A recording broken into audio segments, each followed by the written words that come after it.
Bragg's ने equation दिया था। दो लेयर्स के बीच का डिस्टेंस को फाइंड आउट करने के लिए ब्रैग्स ने इक्वेशन दिया था, that is what is known as Bragg's equation. तो आपका उन्होंने क्या दिया था, पहले मैं ही लिख देता हूं। एन लैम्डा उन्होंने दिया था, n lambda equal to 2d sine theta. ठीक, इसका डेरिवेशन है, लेकिन अपने सिलेबस में डेरिवेशन नहीं है, इसके ऊपर केवल न्यूमेरिकल्स करना है ना। तो अब कैसा इसका ये है, इसका जो रूल्स है, रूल्स को भी बता देते हैं कि द पाथ डिफरेंस, यहां पे लिख देते हैं द पाथ डिफरेंस, समझ में आ जाएगा आप लोगों को। The path difference is an integral multiple of, integral multiple of क्या, integral multiple of wavelength, integral multiple of wavelength. ठीक है, इंटीग्रल मल्टीपल ऑफ वेवलेंथ। तो ये हो गया आपका ला। अब इसी को देखो कि कोई आपका इस तरीके से आयनिक सॉलिड है, किसी ये वाला आयनिक सॉलिड है, थोड़ा सा टाइम लगेगा समझने में, थोड़ा सा समझिए। इस तरीके से आयनिक सॉलिड है। अब आयनिक सॉलिड जब भी आपको कैसे रिप्रेजेंट करते हैं, वो पॉइंट से रिप्रेजेंट करते हैं। तो मान लीजिए इस तरीके से एक क्रिस्टलाइन सॉलिड बन के आता है ना। तो ये बोला जाता है कि जब इसके ऊपर लाइट फॉल करेगी, जब इसके ऊपर लाइट, मान लीजिए कि यहाँ पे लाइट फॉल करेगी, तो लाइट क्या है, फॉल करने के बाद वो क्या हो जाएगी, वो डिफ्रैक्ट हो जाएगी, रिफ्लेक्ट हो जाएगी। सिमिलरली मान लीजिए कि अगर यहाँ पे एक एंगल हम खींच देते हैं यहाँ पे इस तरीके से, तो अगर दूसरी वाली लाइट आएगी तो ये वाला लेयर यहाँ पे आएगा और फिर यहां से ये डिफ्रैक्ट करेगी। ठीक, तो इस तरीके से डिफ्रेक्शन, ये वाला इंसिडेंट होगा और ये वाला दोनों इंसिडेंट होगा और ये क्या है, रिफ्लेक्टेड लाइट होगा। अब ये जो बोला जाता है कि जो दो लेयर हैं, जो सॉलिड में दो लेयर हैं, उसके लिए क्या बोला जाता है, उसके डिस्टेंस को बोलते हैं डी। ठीक, इसको बोला जाता है इंटर प्लेनार डिस्टेंस। मैं लिख भी देता हूं, inter planar distance, planar distance. मतलब क्या बोला जा रहा है कि the path difference is integral multiple of wavelength. अब इंटीग्रल मल्टीपल ऑफ वेवलेंथ उसको क्या है कि दो लोगों के बीच में कितना डिफरेंस होगा उसको देखा जा रहा है। Integral multiple of wavelength that is n lambda equal to 2d sine theta. Okay, तो जो पाथ डिफरेंस होगा, जो द पाथ डिफरेंस मतलब इन दोनों के बीच का जो डिफरेंस होगा ना, यहाँ पे देखिए डी है, ये किसके मल्टीपल में, इंटीग्रल मल्टीपल ऑफ वेवलेंथ के बराबर में है। ठीक, तो अब इसको मेजर कैसे, कैलकुलेट कैसे करते हैं, अगर डेरिवेशन है नहीं फिर भी हम बता देते हैं आप लोगों को, थोड़ा थोड़ा अगर अंडरस्टैंड करने की कोशिश करेंगे तो आप लोगों को समझ में भी आ जाएगा।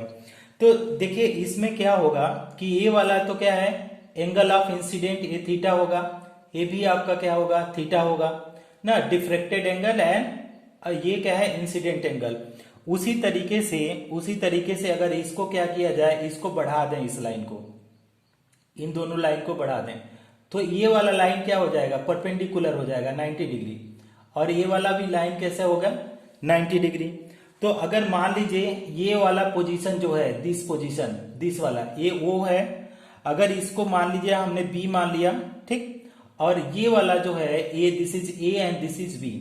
अब इसमें क्या करो, एक ट्रायंगल ले लो ओ ए बी। अगर मान लो इन ट्रायंगल हमने क्या लिया, in triangle O A B, अगर इस ट्रायंगल में जाते हैं ओ ए बी में, तो हम लोग क्या पाएंगे, अगर ओ ए बी में लिखें कि साइन थीटा अगर लिखा लो, मैत्री को समझ में आ जाता है कि साइन थीटा, देखो मैत्री क्या होता है, क्या होता है, हाइट अपन, हाँ, हाइट अपन क्या हो जाएगा, हाइपोटेनस। तो हाइट अपना ये हो जाएगा, ये वाला हाइट हो जाएगा, क्योंकि राइट एंगल ट्रायंगल है तो हाइट हो गया। तो हाइट कितना हो जाएगा, ओ ए लिख सकते हैं, ओ ए अपॉन हाइपोटेनस, ये वाला हो जाएगा हाइट के सामने वाला, तो कितना हो जाएगा, ओ बी लिख सकते हैं, ओ बी। तो ओ ए अगर लिखें, ओ ए अपॉन ओ बी कितना है, ओ बी अगर देखो ये वाला, इसको किस वैल्यू से डिनोट कर रहे हैं,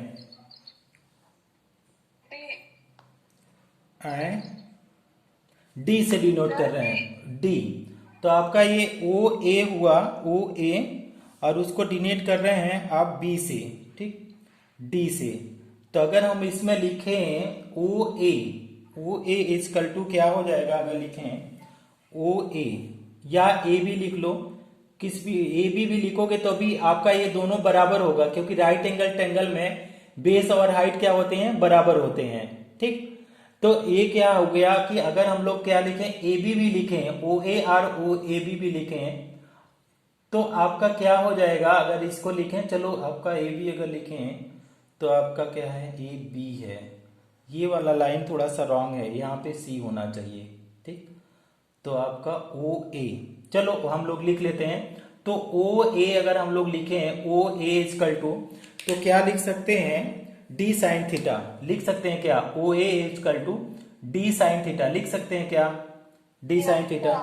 ठीक, अब दूसरा वाला पोर्शन हम क्या करते हैं, इस वाले ट्रायंगल में आ जाइए, ओ सी बी में। अगर हम लोग क्या करते हैं, ओ सी बी में आते हैं, ट्रायंगल ओ सी बी में, तो अगर इसमें भी साइन थीटा निकालें हम लोग, तो क्या आ जाएगा, ओ सी अपॉन क्या आ जाएगा, ओ सी अपॉन ओ बी। ठीक है, अब ओ बी भी क्या है, डी है, तो साइन थीटा इजकल टू क्या हो जाएगा, अगर देखेंगे तो ओ सी अपॉन क्या हो जाएगा, डी। तो यहां क्या लिखेंगे, O C equal to D sine theta. ठीक, डी साइन थीटा हो गया। अब क्या बोल रहा है कि जो डिफरेंस आएगा यही डिफरेंस इसके बराबर में डबल आएगा, ओ ए और ओ सी को जोड़ दें तो यही इंटरप्लेनार डिस्टेंस आएगा। तो अगर हम इसको जोड़ने के बाद अगर हम लोग लिखें, अगर दोनों इक्वेशन को जोड़ दें तो देखो क्या इक्वेशन आएगा। अगर दोनों इक्वेशन को जोड़ने के बाद अगर हम लोग लिखें पाथ डिफरेंस, थोड़ा सा इधर में देखिएगा कि दिखाई देता है कि नहीं, यहाँ पे अगर लिखें हम लोग, मेरा ये प्रॉब्लम है यार, द पाथ डिफरेंस अगर हम लोग लिखें पाथ डिफरेंस, तो देखिए पाथ डिफरेंस क्या लिख सकते हैं कि आपका ओ ए प्लस हम ओ सी लिख रहे हैं, ओ ए प्लस ओ सी, और अगर ओ ए प्लस ओ सी को दोनों को जीड़ दें तो आपका क्या है, D sine theta plus again आपका आ जाएगा डी साइन थीटा। ठीक, अब दोनों को जोड़ेंगे तो हमारा क्या आ जाएगा, टू डी साइन थीटा। इसी को बोल रहा है कि जो पाथ डिफरेंस होगा वो किसके मल्टीपल में होगा, इंटीग्रल मल्टीपल ऑफ वेवलेंथ बोलिए एन लेमडा, और वो किसके बराबर है, आपका 2d साइन थीटा के बराबर है। कुछ क्लियर हो रहा है मैत्री युक्ता, नहीं हो रहा है? एक स्क्रीनशॉट लीजिए तो, एक स्क्रीनशॉट लीजिए तो।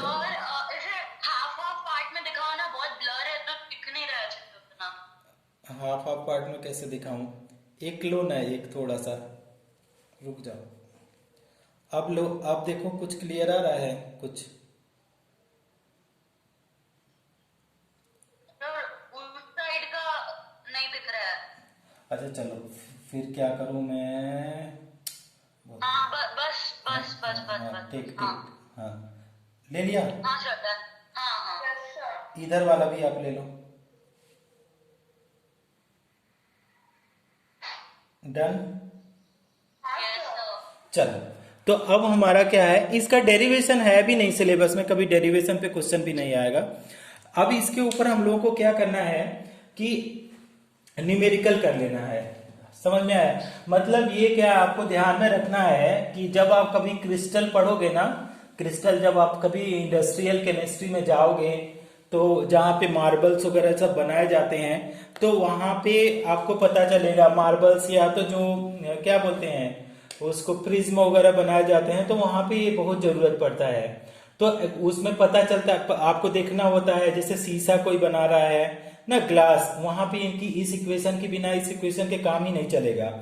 तो इस इक्वेशन में यही बोला जाता है कि जो इंटरप्लेनार है उसका कितना रिफ्लेक्शन हो रहा है ना, उसी को, और कितना रिफ्लेक्शन हो रहा है तो वेवलेंथ कितना है, या दो लेयर के बीच में डिस्टेंस कितना है, तो उसी को मेजर करने के लिए इक्वेशन उन्होंने दिया था। अब इसमें लिख लो n मतलब क्या हो गया, नंबर ऑफ लेयर, है ना, नंबर ऑफ लेयर। तो नंबर ऑफ लेयर भी है, या इसको बोला जाता है लेयर नंबर। ठीक, अब उसको बोला जाता है डी का बोल रहे हैं कि आपका ये क्या है, इंटरप्लेनार डिस्टेंस है। डी क्या है, इंटरप्लेनार डिस्टेंस। ठीक है, इंटरप्लेनार डिस्टेंस। और थीटा क्या है, इसको बोलता है Bragg theta, Bragg theta, Bragg's theta, Bragg's theta. और तो बस इतना ही है। लेमडा मतलब क्या हुआ? Wavelength. Okay, wavelength, wavelength of incident light, incident light. ठीक, बस इतना सा करना है। इसके ऊपर आपको एक क्वेश्चन लिखो तो बोले, क्वेश्चन बोले। एक मिनट। अच्छा, पहले स्क्रीनशॉट ले लो, इसके बाद क्वेश्चन कराते हैं। एक स्क्रीनशॉट आप ले लो। फिर हमने क्या किया, ये वाला इसको क्या किया, L3 लिख दिया, इसको बोल दिया Ln है। ठीक, अब हमारे पास जो फर्स्ट, इसको अगर बोले तो L1 के लिए लेयर नंबर, तो यहाँ पे क्या हो जाएगा, 1 आ जाएगा। ऑर्डर क्या हो गया, ये क्या है, ऑर्डर इसका हो गया 1 हो गया, फर्स्ट ऑर्डर का ये हुआ लेयर। फिर ये क्या हो गया, इसके लिए आपका 2 लिखेंगे, इसके लिए 3 लिखेंगे, इसके लिए आपका n। अब देखो इसके लिए अगर बात करें, इसके लिए तो अगर लेमडा की बात करें तो फर्स्ट ऑर्डर के लिए n लेमडा इक्वल टू क्या है, 2d साइन थीटा है ना, 2d साइन थीटा। तो अगर लेमडा अगर बोले कि अगर वेवलेंथ निकालो तो क्या हो गया, इसके लिए वेवलेंथ क्या, 2d साइन थीटा अपन क्या हो जाएगा 1। अब किसी नंबर को 1 से डिवाइड करोगे तो उतना ही आएगा। बात समझ में आया? तो फर्स्ट ऑर्डर के लिए तो क्या है, फर्स्ट ऑर्डर के लिए, फर्स्ट लेयर के लिए आपका लेमडा इक्वल टू क्या लिखेंगे, 2d साइन थीटा। ठीक, अगर इसी को सेकेंड ऑर्डर की बात करें, फॉर क्या, हम फॉर सेकेंड लेयर हम बात करें, सेकेंड लेयर, सेकेंड लेयर मतलब आपका सेकेंड ऑर्डर। ठीक है, सेकेंड ऑर्डर।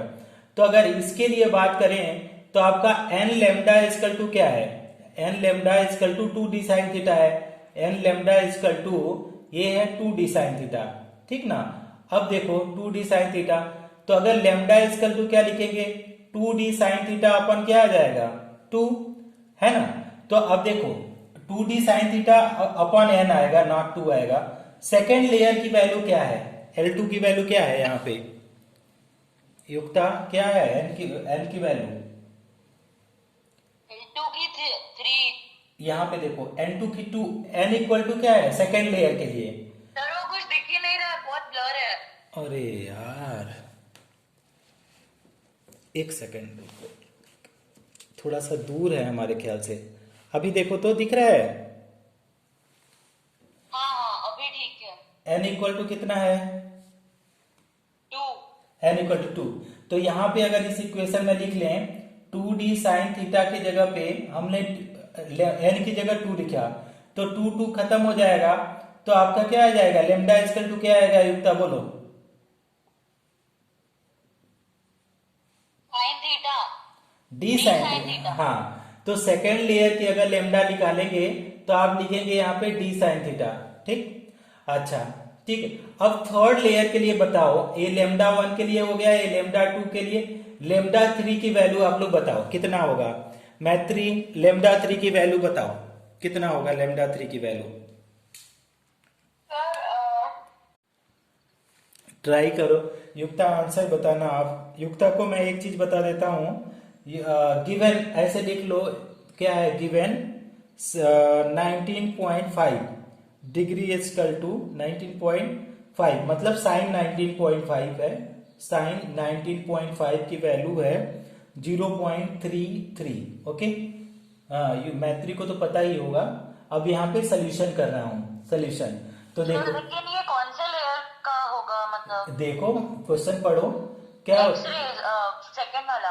देखो, crystal XYZ has an interplanar spacing 94.3 picometre, d का दिया है ना, आप देखो डी दिया है 94.3 पिकोमीटर, हम भी थोड़ा सा लिख पढ़ते जाते हैं, 94.3 picometre using first order diffraction. कौन सा ऑर्डर, फर्स्ट ऑर्डर। हाँ, तो फॉर फर्स्ट ऑर्डर अगर लिखें, फॉर फर्स्ट ऑर्डर एन की वैल्यू कितना होगा युक्ता, सर 1, वेरी गुड। तो X diffraction wavelength, no what is the wavelength, lambda पूछ रहा है, what would be the wavelength that should use to produce reflection with angle दिया है 19.5, थीटा दिया है 19.5। ठीक है, तो आपको पता ही है कि पूछा क्या जा रहा है, लेमडा पूछा जा रहा है, तो आसानी से निकाल देंगे। एन लेमडा इक्वल टू क्या होता है 2d साइन थीटा। ठीक, लेमडा इजकल टू क्या हो जाएगा 2d साइन थीटा अपॉन क्या हो जाएगा n।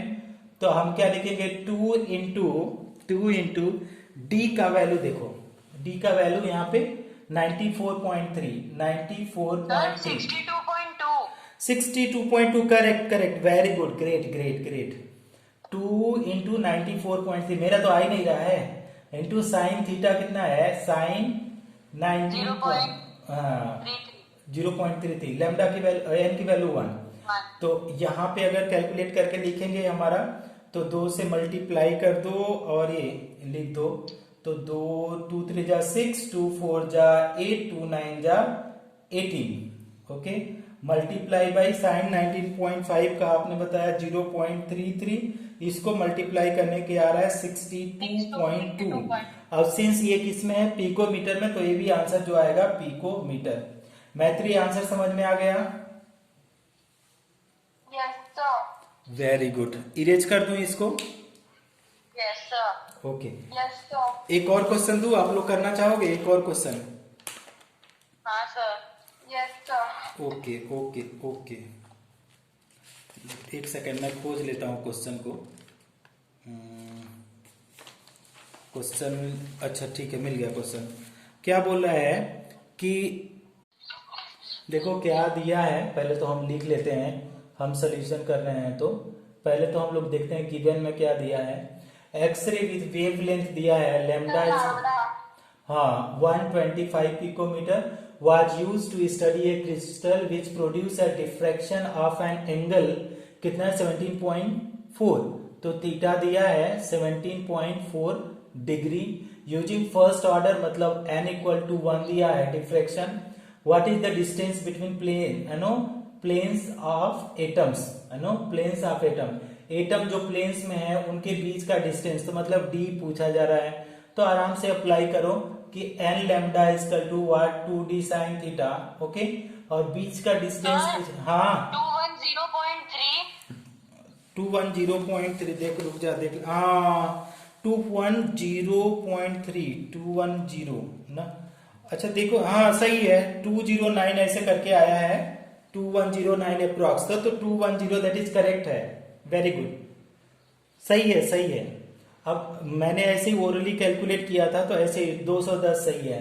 तो आपका लेमडा अगर हम लोग डी लिखाना चाहें तो आपका क्या होगा एन लेमडा अपॉन क्या है sine theta, n lambda upon 2 sine theta equal to n की वैल्यू देखो, एन की वैल्यू कितनी है 1, लेमडा की वैल्यू कितनी है यहाँ पे 125 डिवाइडेड बाई 2, तो अपने जगह पे 0.299। अब आप मैत्री युक्ता ने खुद ही कर लिया है तो 210.3 इतना ही आ रहा है पिकोमीटर ना। Yes sir. तो आपका डिस्टेंस कितना हो जाएगा 210.3 picometre. This is the interplanar distance या आपका दो एटम के बीच का डिस्टेंस है, दैट इज समझ में आ गया? Yes sir. Very good. अब दूसरा जो टॉपिक आज पढ़ना है लास्ट ही टॉपिक है उसको हम लोग देख लेते हैं। एक छोटे छोटे टॉपिक हैं उनको भी कवर कर लेते हैं। बॉन्डिंग इन मेटेलिक सॉलिड, ये वाला भी एक क्वेश्चन दिया गया है, हालांकि ये केमिकल बॉन्डिंग चैप्टर का टॉपिक है, लेकिन यहाँ पे थोड़ा सा मैं बता देता हूँ क्योंकि आप लोगों को नहीं पता होगा। उसके ऊपर थोड़ा सा कॉन्सेप्ट है इसीलिए बताना चाहते हैं कि मेटल क्यों फोल्ड हो जाता है अपने आप, क्यों दूसरा शेप ले लेता है, क्यों उसको स्लिट में कन्वर्ट कर सकते हैं, उसके लिए थोड़ा सा कॉन्सेप्ट है उसको समझ लो, ठीक है। तो बॉन्डिंग इन मेटेलिक सॉलिड ये है, बॉन्डिंग इन हेडिंग है बॉन्डिंग इन मेटेलिक सॉलिड। अगर मेटेलिक सॉलिड में अगर हम लोग बॉन्डिंग पढ़ें तो क्या होता है, इनमें कौन सा बॉन्ड होता है, पहले जो बॉन्ड होता है उसको बोलते हैं मेटेलिक बॉन्ड ना, उसको बोलते हैं मेटेलिक बॉन्ड। अब मेटेलिक बॉन्ड का क्या बोला जाता है कि मेटेलिक बॉन्ड इसको बोलिए या इसको बोलते हैं कि इलेक्ट्रॉन सी मॉडल बोला जाता है, इलेक्ट्रॉन सी मॉडल, इलेक्ट्रॉन सी मॉडल ओके। ये जब हम मेटेलिक सॉलिड पढ़ा रहे थे तो हम कॉन्स्टिट्यूएंट पार्टिकल बताए थे कि metal contain in the sea of electron करके आप लोगों को बताया गया था, ठीक। तो वहां पे मैंने बताया था आयरन का एग्जांपल लेकर के। अब इसको गिवन बाय, इसका भी बहुत ही ज्यादा सिग्निफिकेंट है कि इन्होंने गिवन कौन दिया था, तो गिवन बाय ए बोला था ड्रूड दिया था, DRUD, एंड कौन सा लॉरेंज ने दिया था, LORENTZ। ओके, तो ड्रूड एंड लॉरेंज दो लोग मिल करके इसको दिया था। उन्होंने क्या बोला था कि जो मेटल कैटायन होंगे, जो मेटल के कैटायन होंगे, कोई भी मेटल लेंगे, वो कहाँ पे प्रेजेंट होंगे, वो इलेक्ट्रॉन में, इलेक्ट्रॉन के बीच में होंगे, in the sea of electron. ठीक, ये मेटल कैटायन है। पॉजिटिव चार्ज का मतलब आप सपोज करिए कि Fe3 प्लस पॉजिटिव चार्ज है। ठीक, तो अगर उसको देखा जाए तो Chaitanya sir taking class sir 12th standard. हाँ, तो अगर इसको देखा जाए तो हम लोग क्या करेंगे, चारों तरफ हम लोग इलेक्ट्रॉन पुट कर सकते हैं। इलेक्ट्रॉन, यहाँ पे इलेक्ट्रॉन, यहाँ पे इलेक्ट्रॉन, यहाँ पे इलेक्ट्रॉन, यहाँ पे इलेक्ट्रॉन, फिर यहाँ पे इलेक्ट्रॉन, यहाँ पे इलेक्ट्रॉन, यहाँ पे इलेक्ट्रॉन, यहाँ पे इलेक्ट्रॉन, और यहाँ पे this is again electron is there, electron is there, electron is there, electron is there and electron is there. तो अगर ऐसे देखें तो पॉजिटिव चार्ज कहाँ पे है, पॉजिटिव चार्ज की अगर बात करें तो आपका सी ऑफ इलेक्ट्रॉन के बीच में है। ठीक ना, positive charge in the sea of electron. अब इसी को अंडरस्टैंड करना है कि ये जो दी सी ऑफ इलेक्ट्रॉन जो है ना, ये जो सी ऑफ इलेक्ट्रॉन है that is also known as delocalize electron. Delocalize electron, delocalize electron का मतलब ये होता है कि वो इलेक्ट्रॉन अपना मूव करने के लिए इस मेटेलिक सॉलिड में, क्योंकि फ्री है तो कहीं भी जा करके मूव कर सकता है। बात समझ में आ रही है? Yes, sir. हाँ, तो ये जो इलेक्ट्रॉन ये जो डीलोकलाइज इलेक्ट्रॉन है, इसी को लिखते हैं रिस्पॉन्सिबल फॉर हाई ना, किसके लिए हाई, कल हम लोग पढ़ रहे थे कि जितना ज्यादा इलेक्ट्रॉन होगा उतना ज्यादा कंडक्टिविटी होगा। तो responsible for high conductivity in the metal, high conductivity in the metal. ठीक, अब आपको एक चीज और हम बता रहे हैं, उसको भी ध्यान से समझिएगा कि अब ये मेटल क्या है, अपने आप को कहीं भी अरेंज कर रहे हैं, अपने आप को कहीं भी अरेंज कर रहे हैं। मतलब अगर इसको मोल्ड करना चाहें हम लोग, ट्विस्ट करना चाहें, तो आराम से वो क्या हो जाएगा, ये मेटेलिक बॉन्ड पॉजिटिव निगेटिव है तो ये क्या होगा, अट्रैक्शन तो है ही पॉजिटिव निगेटिव में, that is what is metallic bond, बहुत ज्यादा इसमें लिखना नहीं है। तो वो क्या हो जाएगा, इलेक्ट्रॉन रीअरेंज कर जाएंगे, जब भी उसको ट्विस्ट करेंगे तो ये इलेक्ट्रॉन क्या हो जाएंगे, रीअरेंज हो जाएंगे। समझ में आ रहा है क्यों रीअरेंज हो जाएंगे, क्योंकि ये मूवेबल इलेक्ट्रॉन है, डीलोकलाइज इलेक्ट्रॉन है। तो डीलोकलाइज की वजह से ये इलेक्ट्रॉन क्या होगा, एक स्थान से दूसरे स्थान में क्या हो जाएगा, शिफ्ट हो जाएगा।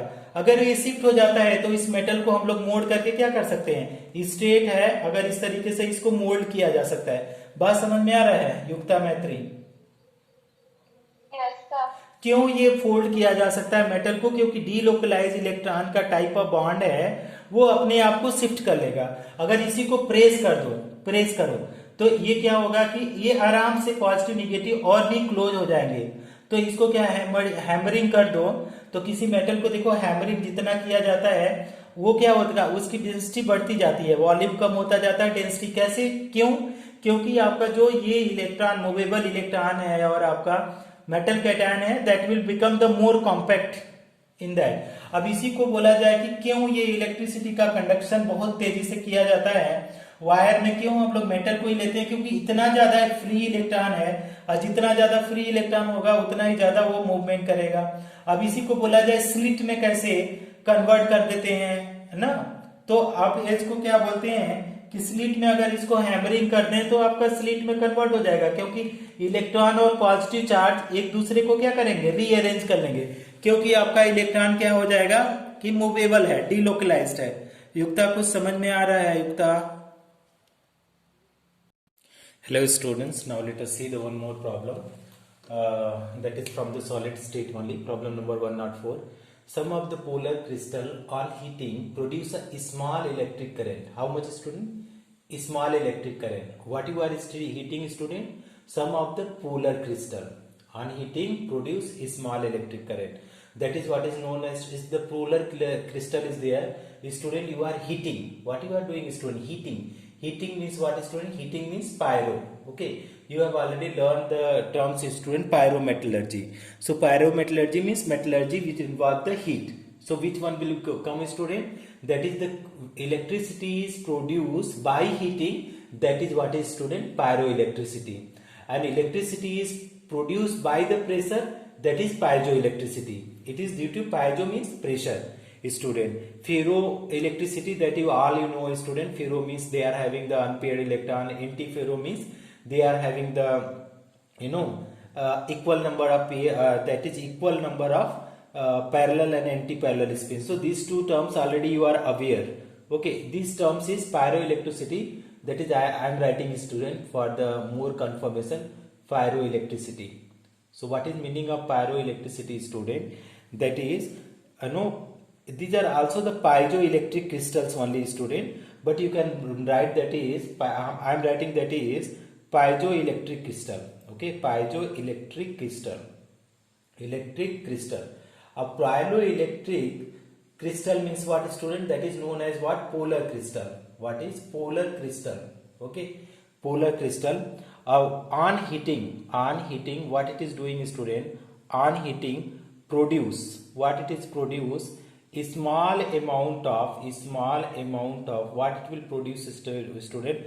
A small amount of electric current. A small amount of electric current. Okay, a small amount of electric current is called as what, student? Is called as pyroelectricity. Okay, electricity. So it is quite very easy, student. So that is what is pyroelectricity. That is on heating produce a small amount of electric current is known as pyroelectricity. I hope it will be clear, student. Thank you so much for watching. Hello, students. Now let us see one more problem that also asked by my best student. What the problem is saying, student, the substance possesses zero resistance at 0 degree. Student, the meaning you try to understand, student. Zero resistance. What is meaning of zero resistance? Zero resistance means full conduction. Okay, full conductivity of electricity, conductivity of electricity. Okay, so we have to understand, student, if there is no resistance of anything, there is no resistance of heat, no resistance of the so what will happen at 0 degree, student? Which one will be the substances possess zero resistance at 0 degree? That is superconductor, student. Superconductor are, that is full conductivity is there, student. Full conductivity and with no resistance. Full conductivity with no resistance. Okay, so student, when you are going to understand that is superconductor, so they conduct the electricity or transport the electron from one atom to another atom with no resistance, student. Okay, so superconductor, if you want to write the little statement, superconductor. Okay, student, the substances, what, student? The substances which conduct the electricity, which conduct the electricity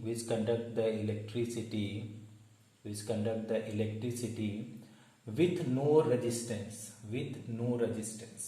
Okay, so no resistance at what, student? At 0 Kelvin. Okay, so superconductor is having no resistance, student, and they have highest level of the conductivity. Okay, so the correct option, the substances possess zero resistance at 0 Kelvin, that is superconductor. Option number C is correct, student. Thank you so much for watching, friends.